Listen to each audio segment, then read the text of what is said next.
to the 58th episode of Under the Radar. I'm very excited to be back. It has been a minute. I've been very busy recording a lot of tutorials for a friend of mine who's going to be flying from the UK to play guitar for Slave to Servant for a record release show in October. So I had to spend the last little block of time, the last month or over a month, just filming private videos, little tutorials on lead guitar parts, and had to relearn everything for the entire record of Escape Babylon. So that's why I haven't broadcasted at all, but I'm back now, and I'll drop some other news at the end of the episode in regard to Slave to Servant. But I'm excited to kind of get into this episode today because this one, like many of the other ones that I've been doing lately, tie back to other episodes and have some revolving cast members, if you will. So in this episode, I'm going to be covering a band that goes back to some of the first episodes that I did in this series on a band called 504 Plan. And this has the same singer. The guy's name is Mikey Russell. And Mikey is a very prolific songwriter. He's one of those guys, I think he's just a lifer. He's always going to make the art. He's always going to be the creator.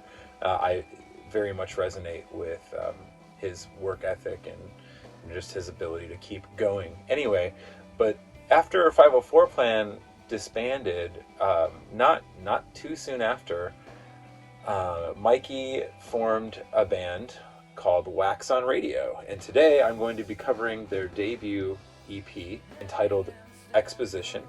Now, Mikey formed this band with 3 other members, and one of them being Harrison Taylor, who Harrison is a twin. His twin brother's name is Tucker, and they used to come to see Midwest Blue, and they were just really cool guys in the scene. So I knew Harrison. He played bass. He was pretty mean at bass. I was actually surprised I didn't know that he played bass until I heard about this new band called Wax on Radio. Then Mikey recruited Samuel Del Real and Bob Buckstaff as well for the band, and they went into the studio and they decided, instead of creating something like 504 Plan where it was more on the pop punk and emo kind of bent as far as style, he went in a direction more into progressive rock. And it was at the time when Mars Volta was kind of getting more popular. I think they had a couple records out, or they were about to put out their second release when they started this band. And so they went into the studio and they recorded this EP. It was released in 2005, and as I said before, it's called Exposition, and they self-released it. I think there are only 1,000 copies of this, and I bought this at Record Breakers in Hoffman Estates, actually, at the original location before they moved to Chicago. It was recorded by Jonathan Alvin. This was the first time that I had ever heard of Jonathan Alvin. He's a name that's going to be coming up on some other releases in the future here. But it was recorded at Big Gold Studios, and you may have heard me talk about Big Gold Studios, which is Dan Buzinski from This Is Me Smiling and Retro Morning, his studio. They recorded the June EP and Duvall's Oh Holy Night there, but this is the first time that I had seen that Dan wasn't involved with Big Gold on this release. This was just Jonathan Alvin.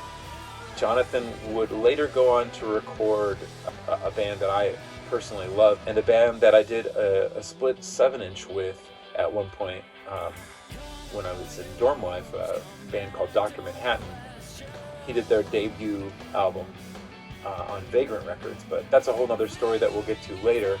Anyhow, as I was saying, the style of this EP, it was very unique to hear Mikey's voice and over this style, and being more progressive rock, more influenced by bands like Pink Floyd, and I don't know, some of the comparisons I think were like King Crimson and stuff, but I definitely heard that Mars Volta thing for sure. He had that.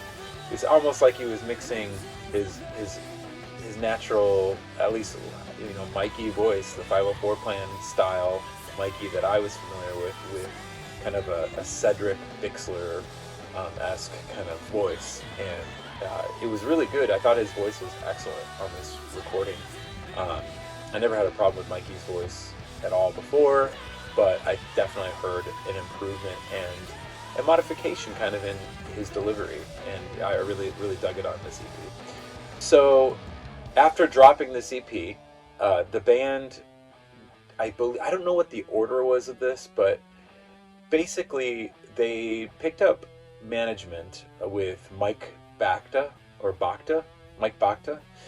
and Mike, he had, I think, done some tour managing and things for bands like Saves the Day and stuff. He was a local guy in Chicago, but Mike picked Wax on Radio up, as well as another band that I've covered in this series, the Felix Culpa, and eventually picked up Dr. Manhattan as well, who I had mentioned just a minute ago here. And they signed to Downtown Recordings, which was a major label, or at least part of the major label.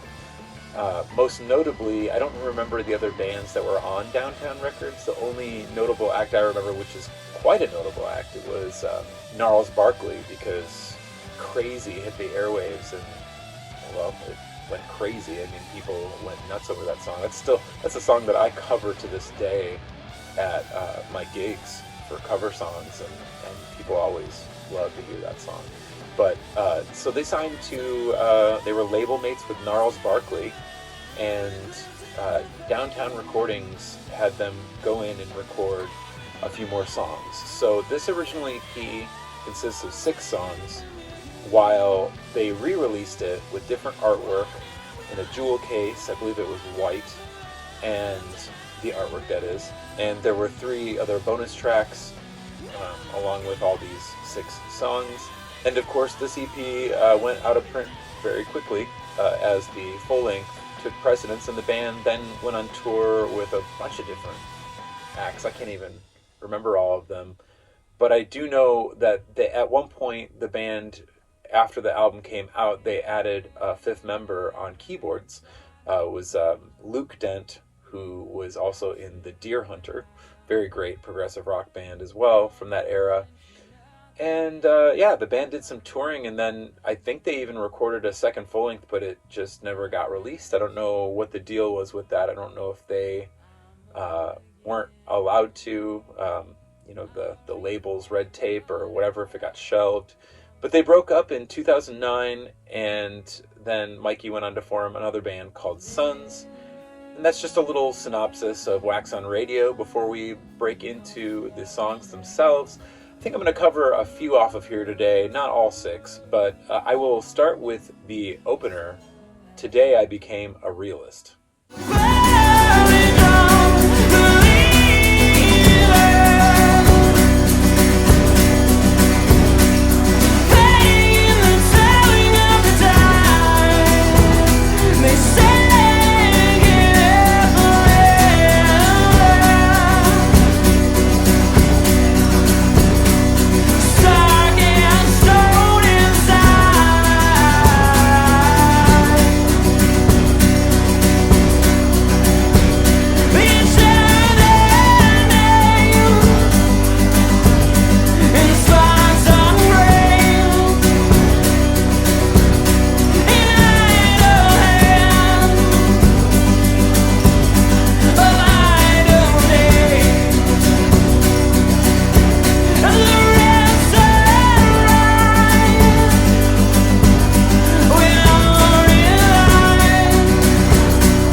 this was a nice song to begin the EP, and I definitely think a lot of the fans of Wax on Radio dug this song. A lot of people really liked it.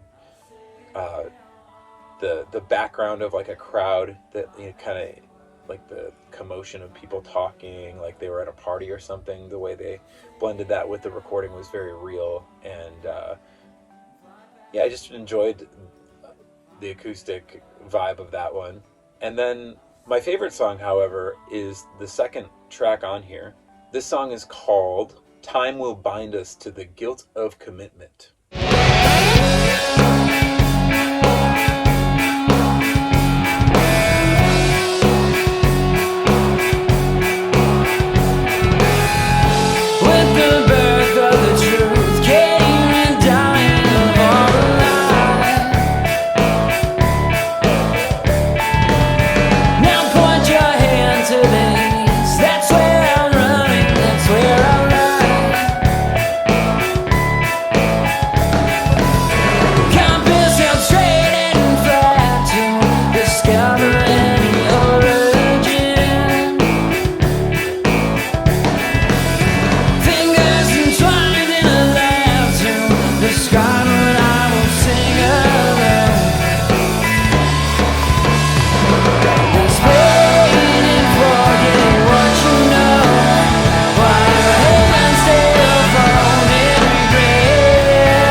That song so much. It's very reggae, you know. The verses are very reggae, but then it breaks into this ambient kind of, I don't know, like, again, progressive, whatever you want to call it, rock, and just a cool mix there, a little blend of genres or subgenres, and yeah, that's definitely my favorite.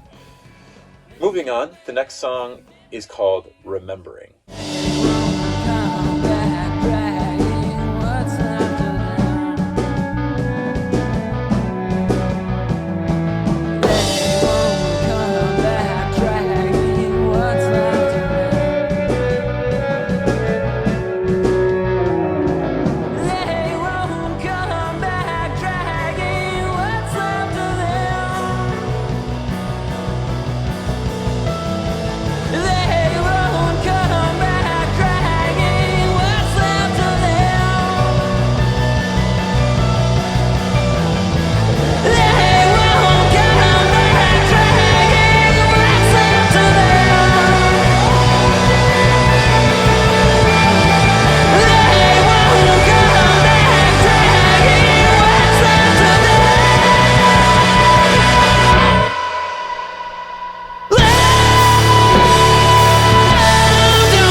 That song really reminded me of Minutia a little bit. I forget what song it was on Minutia. I don't know if it was Talking in Circles.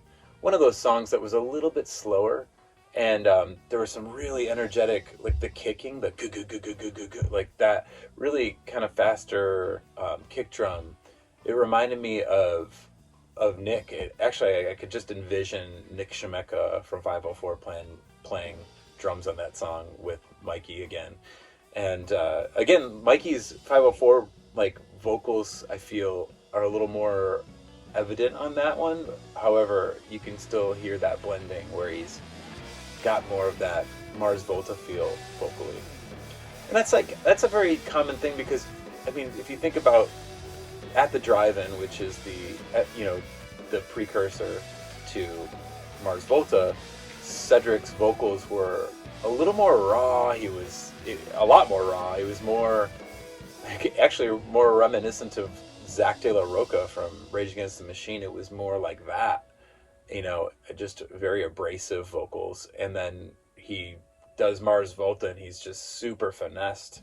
So Mikey had a little of that kind of gravelly, rough around the edges voice to a degree with 504, but it was unique. It was its own. And the fact that he stepped outside that and I don't want to say improved, because I think that all the stuff he did before was great, but I think he just became more smoothed out, I guess, if I can say that. But anyway, moving on, I'm going to cover one more song. I think that this song that I'm about to play here is probably the fan favorite off the EP and album, and it has a nice groove to it. The song is called When in Rome.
Great song. The verses to the song, the drum beat, is very reminiscent to me. I guess first and foremost, I was going to say like the Academy, what they did on The Author and that debut EP that I covered earlier in the series. But I guess reaching even further back to what they were influenced by, and is more Coheed. I hear some Coheed and Cambria, Second Stage, Turbine Blade in there stylistically on those verses.